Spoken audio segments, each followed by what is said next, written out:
Bienvenidos a su curso de dinámica estructural, fundamentos de dinámica estructural. Mi nombre es Carlos Galicia y estaremos viendo estas, son relativamente pocas, son solamente 6 diapositivas, es el concepto fundamental. Luego complementamos con una nueva presentación y ya empezamos a entrar a las ecuaciones de movimiento. Pero antes necesito que aprendamos a identificar qué vienen a hacer esas ecuaciones. Estas ecuaciones podemos aplicarlas en este curso para estructuras que vayan a ser simples. Lo que pasa con ellas es de que cuando ya queremos analizar, como les decía, estructuras un poquito más complejas y ya vamos teniendo más grados de libertad, el problema que va a ocurrir es de que se empieza a volver muy laborioso el cálculo. Se forman matrices eh, que empiezan a extenderse y a extenderse y a extenderse. Entonces uno a mano puede perderse muy fácilmente. Entonces, con que ustedes adquieran el concepto fundamental para estructuras simples, sencillas, un grado de libertad, es exactamente el mismo concepto. Y luego el proceso es repetitivo. De los parámetros que entran a generar una importante variación en el comportamiento de la dinámica de estructuras es la relación que puede tener la fuerza de desplazamiento. Si desempolvamos un poco los libros de física, seguramente física 1 o 2 en la universidad, en pregrado, pues o había un parámetro que se llamaba, no, pero un tema que se veían que era la rigidez de los resortes. La fuerza de un resorte iba a ser igual a un K por X, donde K era la constante del resorte y X el desplazamiento que se desplazaba. Valga la redundancia. Entonces, esa F igual a K por X, lo que nos decía es de que si un resorte era muy, muy rígido, muy duro para estirar y desplazar la misma vamos a ver, poniendo tal vez un ejemplo un poco exagerado. Un resorte, no sé, como los amortiguadores de un vehículo, son, al final, además de todo el sistema, tiene también un resorte, algunos. Ese resorte no tiene la misma K que un resorte de un bolígrafo, por ejemplo. Para desplazar el resorte de un bolígrafo, necesito apenas una micra de fuerza. Es una nada. En cambio, el de un vehículo, eso sí necesita pues muchísima más fuerza. Con poca fuerza y mucha fuerza, la relación es directamente proporcional, con lo cual las constantes K en una y otra varían. El desplazamiento es el mismo, pero las constantes cambian y eso hace que la fuerza directamente proporcional pues aumente, ¿verdad? Ya la vamos a ver a detalle. El comportamiento de los resortes o de los desplazamientos de estos sistemas se pueden analizar de dos formas. Una sería un sistema inelástico y otro serían sistemas elástico-lineales. Están en la siguiente diapositiva, ahorita los vamos a ver, pero básicamente consisten en que este sistema elástico lineal va manteniendo la linealidad, la pendiente del comportamiento de fuerza de desplazamiento de forma lineal, constante. Mientras que el inelástico genera una pequeña curva que es más complicada de calcular. Pero el concepto aplicado en ambos es el mismo, fuerza por desplazamiento. Imaginemos que ahora cambiando un poquito, ya sabemos a qué nos vamos a estar adentrando acá. Imaginemos que nosotros tenemos un tanque elevado. Seguramente a algunos asusta ver un tanque elevado así, especialmente si tomamos de referencia que este vehículo a lo mejor tiene, no sé, 1,80 m de altura. Imaginen qué altura tiene este tanque, ¿verdad? Está elevado por bastante. ¿Y qué es lo primero que se les ocurre cuando ven esta imagen?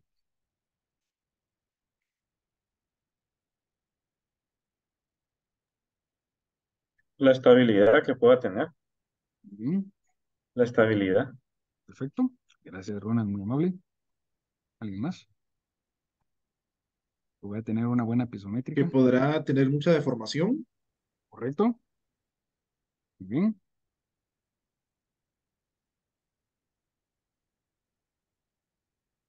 perfecto. Va, miren pues. Entonces, los dos, Péndulo invertido. ¿sí? Un Sí. péndulo invertido también. Excelente. Ese es de las formas más notorias, ¿verdad? Perfecto. Gracias. Gracias a todos. Bueno, entonces, ¿qué sucede con este péndulo invertido que tenemos acá? Muchas veces, con tal de, aquí, pues ya sabemos todos, con tal de que tengamos una buena presión de agua potable, seguramente, se tiende a elevar los tanques Pero el problema está en que cuando nosotros vemos que solo tiene una columna, lo primero que dicen muchos es, Dios santo, esto es cabalmente un péndulo invertido, o se va a estar desplazando mucho. Porque lo que pasa es de que la concentración de masa acá, a la larga, si este es ay, perdón, la línea, es que, permitamos ese recurso, a la larga, igual, nosotros conectamos este tipo de piezas, digámoslo así, tenemos aquí un pequeño empotramiento. Bueno, pues ¿qué pasa? Que esta masa se va a estar desplazando en este sentido, bueno, también en ese otro, ¿sí? Al momento del sismo. Pues fíjense que esta masa, este péndulo invertido que va a estar desplazando, es una forma muy práctica de ver la dinámica de las estructuras. Vamos a ver. Recibimos una fuerza acá en la base y esta fuerza va a producir, en realidad lo que hace es de que desplaza ¿cómo se llama? El suelo. Lo desplaza un delta X, ¿sí? Un diferencial, chiquitito. Pero por las leyes de Newton, la inercia, la masa que nosotros tenemos acá concentrada, esta gran M que tenemos acá en la parte superior, perdón, ustedes aquí a veces sacan unas líneas algo raras. Muy bien. Por esa gran masa que tenemos nosotros en la parte superior, el suelo se va a desplazar. Y después, en lo que termina de deformarse toda la columna, la masa va a alcanzar el mismo delta X que estuvo abajo. Probablemente menos una variación dependiendo de la cantidad de energía que pudo absorber la columna. Porque eso es así. Muy bien. Entonces, si se desplaza la masa concentrada, el suelo, después de esa aceleración sísmica, lo que pasa es de que regresa a su lugar. Es decir, que la onda sísmica pasa solamente moviendo el suelo, ya van a haber ondas sísmicas más adelante, pero pasa desplazando el suelo y lo regresa a su lugar. Es decir, que luego de este más delta X tenemos un menos delta X en la base. Y por ende, ahora la masa tiene que regresar aquí, nuevamente, otro delta X. ¿Sí? Entonces lo que sucede es de que por la vibración, esta masa concentrada va a entrar en algo que se llama una vibración. La vibración quiere decir de que llegó a un punto, digamos que aquí estaba en la posición cero, llegó a un punto 1 de desplazamiento, regresa a la posición cero en un punto 2, en un momento 2, perdón, aquí vamos a borrar esa línea.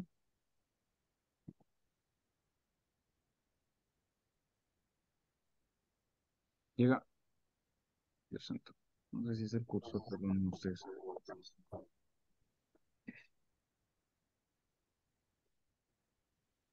Es el mouse, perdón. No se corre tanto esta línea. Llega a un punto 2 y después de ese punto 2 pasa a estar a un momento 3 que sería desplazado. Si quieren verlo así, si el de la derecha era más, este es menos delta X. Posterior a regresar a ese punto 3 regresa, porque tiene que volver a pasar ¿cómo se llama? En su punto inicial, siendo un cuarto momento de desplazamiento. Entonces, estaba en cero, estaba quietecito, se desplaza en el primer momento hacia nuestro lado derecho de la pantalla, regresa al punto 2, se va hacia el punto 3 y regresa al punto 4. Con esos 4 estados de desplazamiento se logra completar lo que se llama o conoce como un periodo de vibración. ¿Sí? Entonces, si desempolvamos también un poquito ahí la física, cuando vimos movimientos angulares, ¿sí? Que de hecho, eso por favor, si no se recuerdan o no lo vieron, hoy o mañana o cuando puedan, traten de resolver algunos ejercicios para recordarse de cómo iban los radianes, cómo iban las ecuaciones, las funciones senoidales. Si no, igual, pues, o sea, aquí les vamos a ir viendo. Pero si alguien, no mucho se recuerda, aunque sea dele una leída a ese punto, porque esto de la oscilación de una masa está basado puramente en movimiento angular, porque estamos partiendo de un punto aquí en la base. Entonces, ese punto de apoyo fijo lo que hace es rotar y lo que podemos medir sí son desplazamientos, pero son en la parte de arriba. Lo más prudente, cuando tenemos un punto pivote, digámoslo así, o un punto de apoyo fijo, es medirlo a través de sus desplazamientos, pero angulares, no lineales, sino angulares. Y cuando nosotros ya tenemos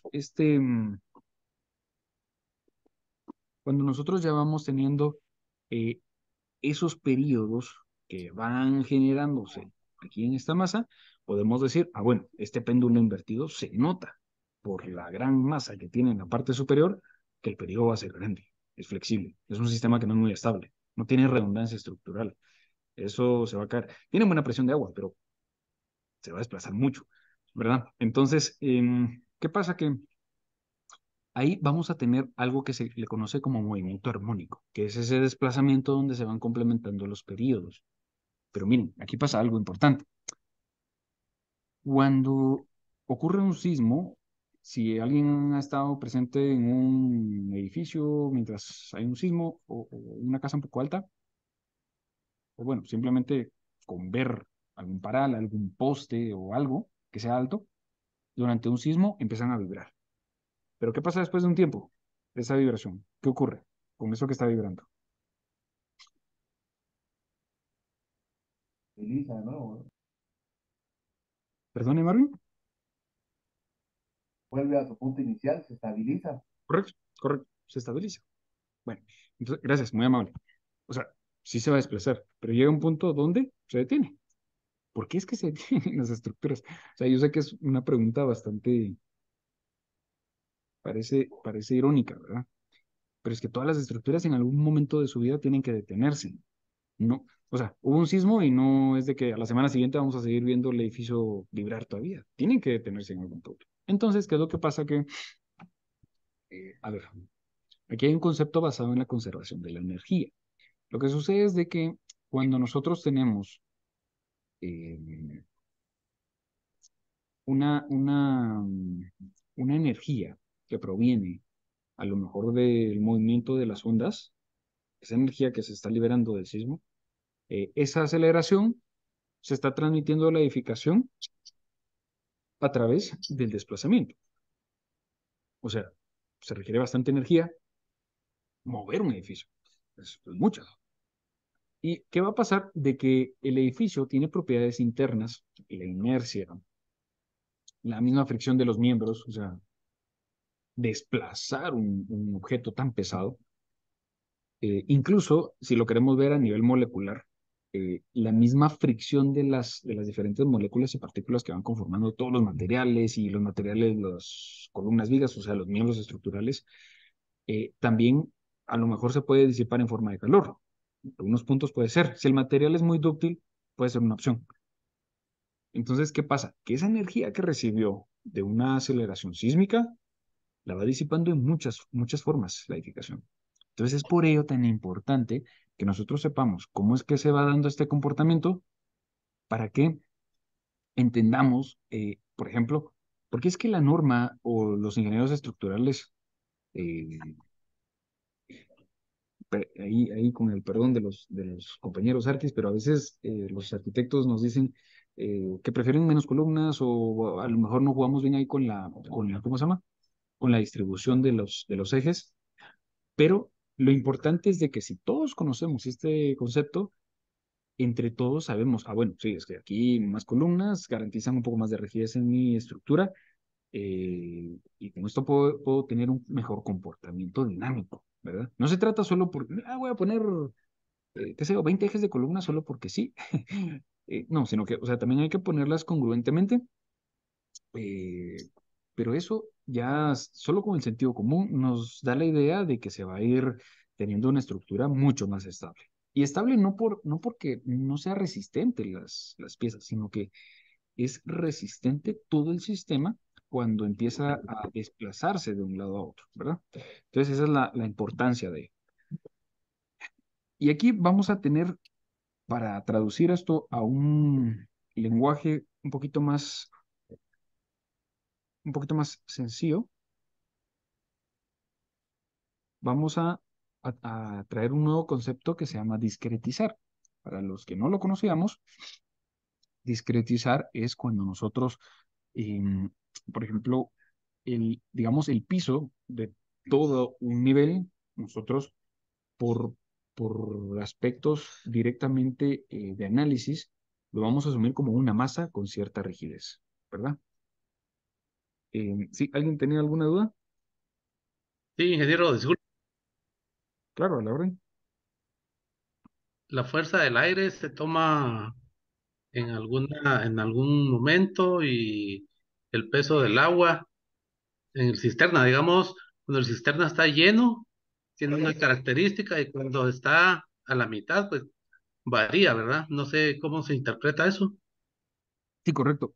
Al final es así como, gracias, así como las fuerzas de viento o de sismo, en realidad, digamos que si la masa está, o el tanque está a medio de llenar, pues la aceleración, vamos a ver si me voy a entender. Como es menos masa, con la misma fuerza, a lo mejor se puede desplazar más, ¿verdad? Eh, pero tanto viento como sismo o alguna fuerza lateral inducida, cualquiera de estas lo que produce es ese desequilibrio, ¿sí? Impacta en este caso, nuestro tanque y lo que va a hacer es de que empiece a desplazarlo, ¿verdad? Y aquí es donde les pregunto, eh, numéricamente y según la física, ¿cuál es el concepto o la ecuación, o es el concepto del equilibrio? ¿Cómo garantizo yo el equilibrio en una estructura?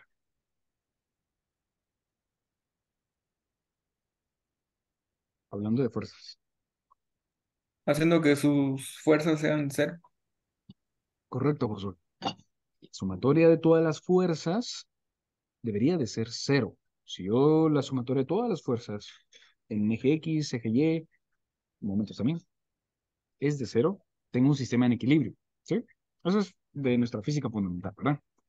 Bueno, entonces, ¿qué pasa cuando mi tanque acá está quietecito? Está en equilibrio. La suma de todas sus fuerzas va siendo cero. ¿Y cómo lo saco yo de ese equilibrio? ¿Cómo se alcanza ese desequilibrio? Aplicándole una fuerza que no estaba contemplada. Y eso lo va a hacer vibrar, ¿verdad? Entonces, es por ello que nace el desplazamiento en las estructuras, ¿sí?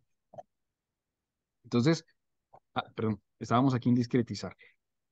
Discretizar entonces va a ser cuando nosotros todo un sistema lo traducimos a algo más sencillo de manipular con ecuaciones. Si yo discretizo una masa, es decir, que por ejemplo, este tanque es súper fácil de discretizar, ¿sí? Como es más o menos geométricamente igual, según la foto, puedo decir de que la concentración de la masa está justo a la mitad de la altura. Entonces, si yo quisiera, ay, perdón ustedes, hoy el mouse aquí no me está ayudando. Si yo quisiera analizar esto matemáticamente, digo que todo el tanque, es decir, los espesores de la lámina, la soldadura, los elementos rigidantes, los tornillos, la escalera marinero, los ductos de arriba, los artefactos, todo, lo sumo y obtengo una masa total. Y como más o menos geométricamente está aproximado a la mitad, pues ese sería el centro de la masa. Entonces, con ese centro, yo digo, bueno, ahí donde está el asterisco, más o menos, sería el punto concentrado donde yo discretizo todos esos diferentes elementos y alguien me puede decir, bueno, pero es que ahí va a dejar de considerar usted, qué sé yo, la inercia o el tamaño del tanque y demás. ¿Qué pasa con ello? Sucede que cuando nosotros vamos a trabajar sistemas de un grado de libertad, que es especialmente este caso, lo que hacemos es de que, o imaginemos este ejemplo de losa, ¿no? Tenemos una losa, que es una losa rígida, tiene una dimensión A por B, y esto con una densidad de material, se la multiplicamos por esa área, tenemos y la masa completa, ¿no? Bueno, entonces esa masa, que también seguramente está conectada a través de vigas, columnas, todos los elementos que componen ahí el diafragma, los vamos a traducir como una rigidez K. Entonces, lo que les decía del tanque, donde se está dejando de contemplar el tamaño, la forma, etcétera, etcétera, nosotros lo traducimos a algo muy sencillo que es solamente la rigidez. Bueno, si por ejemplo, este tanque que usted me dice tiene no una columna como la que vimos en la imagen anterior, sino que tiene cuatro, que es como un tanque que más o menos así es como se trabajan, con por lo menos 4 apoyos, por concepto fundamental de redundancia estructural. Bueno, 4 columnas ya me producen más rigidez, es decir, el valor de K va a aumentar comparado con el de una sola columna. Entonces, lo que nosotros hacemos es de que incluso la masa que tenían las columnas se la pasamos aquí a la sumatoria, que sería esta masa M. Y si tengo una columna, 2 columnas, o alguien me puede decir, mire, fíjese que yo aquí puse unas columnas especiales de un concreto 5000 o unas columnas de un acero súper resistente. Bueno, pues no pasa nada. O sea, al final, simplemente lo que está haciendo es ir subiendo, bajando este valor K, ¿verdad? Entonces ya tenemos la masa, tenemos la rigidez K, y a esta para sacarla de su equilibrio, ya vemos que equilibrio es sumatoria de todas las fuerzas, pero la vamos a sacar de ese equilibrio aplicándole una fuerza lateral. Entonces, recibe una fuerza lateral y esta, pues, va a sufrir entonces un desplazamiento. Los desplazamientos en este curso se van a denominar con la letra U, ¿sí? Todos. Y así es como aparece en la mayoría de libros de texto. Todos los desplazamientos son la letra U, ¿sí? Se los digo para que empecemos a manejar todos, por lo menos en este curso, el mismo concepto. Porque si no, a lo mejor alguien estudiando otro libro, viendo otras clases o los videos, por ahí a lo mejor no le puede resultar coherente, ¿verdad? Entonces, si la fuerza se aplica en nuestra pantalla de izquierda a derecha, se va a desplazar un resultante U. Esta longitud, lo que va a tener básicamente sería el resultado de qué tanta masa teníamos y qué tan buena era la K. Si la K es bajita, U seguramente va a ser bastante, ¿no? Se va a desplazar mucho. Entonces, es por ello. Bueno, pero ahora vamos a traer nuestro nuevo concepto, nuestra nueva herramienta que aprendimos el día de hoy, que se llama discretizar. Ya dijimos que yo puedo traducir todo de manera que sea matemáticamente fácil de manejar. Es decir, la masa de la losa la traduzco yo a una masa discretizada, es decir, esta masa ya no tiene A por B, no tiene disposición o sentido de carga, sino que simplemente queda eh, aquí ubicada a su centro geométrico. Vamos a láser. Queda simplemente ubicada a esta altura, ¿verdad? ¿Y qué pasa con las columnas? Pues lo que sí tomamos es la altura y le vamos a aplicar una carga K, ¿verdad? Si a esto nosotros le aplicamos una fuerza lateral de izquierda a derecha, se va a desplazar una letra U, que es lo que vimos. Y en el primer momento de desplazamiento, así como lo veíamos ¿cómo se llama? Con el tanque, se va a desplazar una distancia U. Luego, miren que aquí tenemos una flecha del tiempo. Perdón ahí que estamos acostumbrados a lo mejor a verlo siempre el tiempo en el eje horizontal, pero también así lo vamos a ver, no se preocupen. Pero solo para que se hagan ustedes una idea. Aquí desplazamos U y luego vamos regresando hasta menos U, ¿sí? Y luego la masa va a regresar y va a seguir y entra en ese comportamiento armónico, se le llama. Armónico porque se va cumpliendo esta como función senoidal en desplazamientos versus el tiempo, ¿sí? Em, Función senoidal porque si ustedes se recuerdan del movimiento angular, teníamos funciones trigonométricas, las cuales, si ustedes las graficaban, pues iban teniendo un comportamiento como este, ¿verdad? Así como zigzagueando, ¿no? Entonces, después de que aquí miren, donde está el puntero, en ese momento, no, permítanme, sería, si el tiempo empieza a medirse desde acá, justamente cuando llega al mismo punto, allí ya se completó un periodo, ¿sí? Es un ciclo de vibración. Entonces hay que tener mucho cuidado con este concepto del periodo, ¿sí?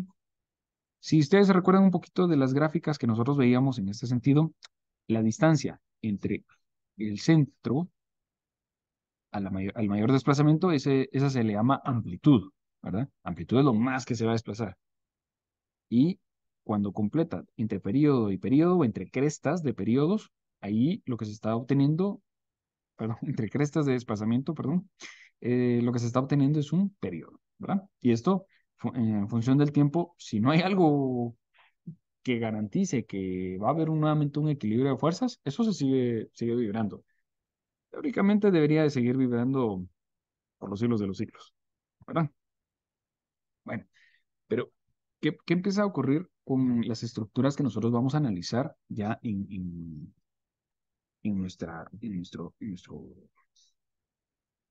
nuestros proyectos? Permítanme ustedes, bueno, vamos a dejarlo. No, permítanme. Ahí estamos, ahí no ocupa mucho espacio. Bueno, ¿y qué sucede? Que aquí tenemos dos ejemplos, dos gráficas importantes. Déjenme buscarles el link de este video. Pero aquí primero, donde está el puntero, tenemos una masa apoyada con dos, digámoslo así, como columnas de plexiglas, que es como un acrílico muy flexible, ¿verdad? Eh, es, es como un plástico transparente, ¿verdad? Muy flexible. Mientras que la misma masa la tenemos apoyada acá en columnas o apoyos de acero. Pues fíjense ustedes que la que tenemos al fondo produjo, o sea, le sometieron a esta mesa vibratoria y la que tiene columnas de acero obtuvo esto. Ambas obtuvieron un desplazamiento cercano al punto 8, perdón, una aceleración, disculpen, una aceleración cercana a punto 8, ¿sí? Más punto 8 menos punto 8. Y la de acero, de hecho, aceleró un poquito más, llegó hasta punto 9, ¿sí? Y aquí seguramente pasó punto 8 por ahí, ¿verdad? Pero en este caso, ¿qué pasó? Que las columnas aquí de plexiglas no generaban suficiente rigidez, no se oponían al movimiento. Entonces la columna vibraba y vibraba considerablemente. Entonces la aceleración y los desplazamientos en realidad se iban manteniendo. Mientras que en la de acero, es un material un poco más rígido, se logró detener o absorber mejor la aceleración, lo cual disminuyó mucho las aceleraciones y desplazamientos, ¿sí? Versus el tiempo. Es decir, que alrededor de los 6 segundos, el de metal ya había dejado de vibrar, mientras que el de plexiglas aún seguía en pleno baile, ¿verdad? Eso sería con los conceptos principales. ¿Alguna pregunta?